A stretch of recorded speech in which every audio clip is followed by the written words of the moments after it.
सनावद नगर में कृषि उपज मंडी के सचिव लक्ष्मण सिंह ठाकुर द्वारा लाइसेंसधारी अनाज व्यापारियों को नियमों के विरुद्ध की जा रही कार्यवाही व मनमाने टैक्स से व्यापारी परेशान हो रहे हैं। व्यापारियों ने प्रेस कॉन्फ्रेंस कर मंडी सचिव के स्थानांतरण की मांग की है। व्यापारियों ने मंडी सचिव लक्ष्मण सिंह ठाकुर की मनमानी व नियम विरुद्ध टैक्स के संबंध में अपना पक्ष रखते हुए बात कही। व्यापारियों ने बताया कि मंडी सचिव के द्वारा छोटी छोटी विषयों को लेकर नोटिस जारी किए जा रहे हैं तथा 5 साल पुरानी जानकारियां व पर्चियां मांगकर हमें मानसिक रूप से प्रताड़ित किया जा रहा है। गौरतलब है कि बीते दिनों मंडी कार्यालय में मंडी बोर्ड की प्रवीणा चौधरी, एसडीएम सत्यनारायण दर्रा व तहसीलदार को मंडी के लाइसेंसधारी अनाज व्यापारियों ने मंडी सचिव की विवादास्पद कार्यशैली से भी अधिकारियों को अवगत कराया था। मंडी सचिव के द्वारा मंडी अधिनियम के विरुद्ध व्यापारियों से 5 गुना अधिक मंडी शुल्क की वसूली की जा रही है। इसके अलावा मंडी सचिव बड़े इलेक्ट्रॉनिक तोल काटे पर्चियों को आधार कर नियम विरुद्ध तरीके से व्यापारियों का क्रय विक्रय बंद कर 5 गुना मंडी शुल्क लिया जा रहा है, जिससे व्यापारी परेशान हो रहे हैं। व्यापारियों ने जल्द से जल्द मंडी सचिव के स्थानांतरण की मांग की है।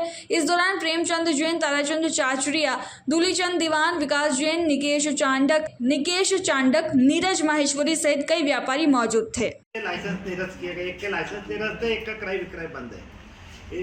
कुछ अनुज्ञा पत्रों का सत्यापन करना है ताकि माल जो टैक्स पेड माल है उसकी बिक्री हो सके, वो नहीं हो रही है। और जो दूसरे छोटे छोटे मुद्दे हैं वो भी अभी तक सॉर्ट आउट नहीं किए। जो 5 बिंदु हमने लिखाए थे एसडीएम साहब, तहसीलदार साहब और विधायक जी के साथ में, और उसको माननीय उप संचालक कल आए थे, उन्होंने भी रेक्टिफाई किया, लेकिन वो अभी तक क्लियर नहीं हुआ। अभी जैसे आपने खरीदी चालू कर दी है, हाँ। उसके बाद अब फिर समस्या आ रही है क्या? नहीं, अभी कोई 2 रोज से समस्या नहीं, क्योंकि प्रभारी चेंज हो गए हैं। अभी मंडी का प्रभार बड़वा योगेश जी बरवे एवं कमेंद्र सिंह ठाकुर को दे रखा है, इसलिए अभी नए समय में कोई दिक्कत नहीं आई। अपनी मेन मांग agro and industry ginning industry है। यहाँ पर मैं अनाज का भी काम करता हूँ, जिसमें 100-150 लोगों को रेगुलर रोजगार देता हूँ, और बैंकों से फंडिंग के बगैर ये इंडस्ट्रियाँ चल नहीं सकती है। 40-50 दिन से लक्ष्मण सिंह ठाकुर के द्वारा गलत तरीके से मेरे को 5 गुना टैक्स बना दिया। जो टैक्स मेरा भरा हुआ था उसकी पूरी जानकारी देने के बाद भी वो माने नहीं, और मेरी आईडी बंद कर दी, क्रय विक्रय बंद करके उन्होंने मेरे से 5 लाख रुपए 5 गुना टैक्स भरवा लिया गया।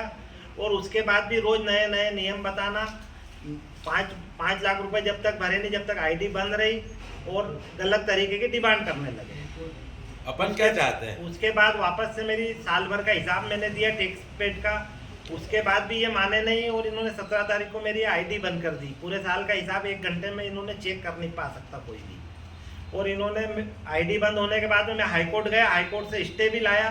स्टे लाने के बाद स्टे का भी पालन इन्होंने 4 दिन बाद किया, माननीय न्यायालय का अवहेलना करी इन्होंने। उसके बाद अभी मेरे 2023 के प्रकरण में इन्होंने मेरे लाइसेंस ही सस्पेंड कर दिया, जो कि मेरे 40 साल के जीवन में आज तक मंडी कार्यालय में कभी नहीं हुआ।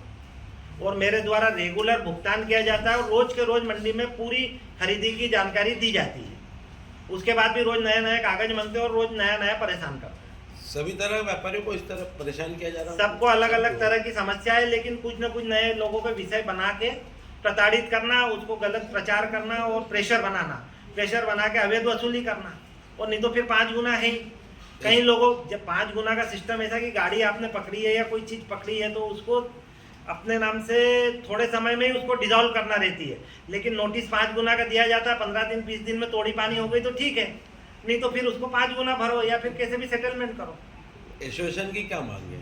एसोसिएशन की मांग है कि हम इनके साथ काम नहीं कर सकते। हमको सुचारू काम करने के लिए सही सेक्रेटरी चाहिए, हम इनके साथ काम नहीं कर सकते। सनावद से नीलेश मालाकर की ये रिपोर्ट। जयराम जी, किशन काका, राम राम भाई, राम राम। क्या दोनों भाई बैठ के क्या हिसाब लगा रहे हो? ऊटी लहसुन के भाव आ गए क्या? अरे नहीं रे दादा, ये अपना रमेश नया मकान बनाने के लिए लोन ले रहा है। हिसाब किया तो पता चला कि लोन का पैसा तो ईंट और रेती में ही पूरा हो जाएगा, और अभी तो सीमेंट लानी है, सलिया लाना है, और तो ठेकेदार को भी पैसे देने हैं। मेरे तो कुछ समझ में ही नहीं आ रहा कि कैसे बनेगा मेरा नया मकान। अरे किशन काका, कहाँ इन रेत सीमेंट और लाल ईंटों के चक्कर में पड़ रहे हो? मेरी बात मानो तो अपने घर को बाबजी एएसी ब्लॉक से बनवाओ।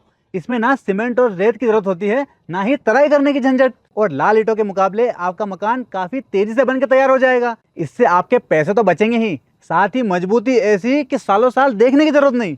और इससे आप अपना मकान ही नहीं, कुएं और खेत की बाउंड्री वाल भी बनवा सकते हो। जिससे रोजड़ों की समस्या भी खत्म हो जाएगी। वाह भाई, ये तो कमाल की चीज है। फिर तो मैं अपना घर बाबजी ब्लॉक से ही बनवाऊंगा। और मैं अपने खेत की बाउंड्री वाल।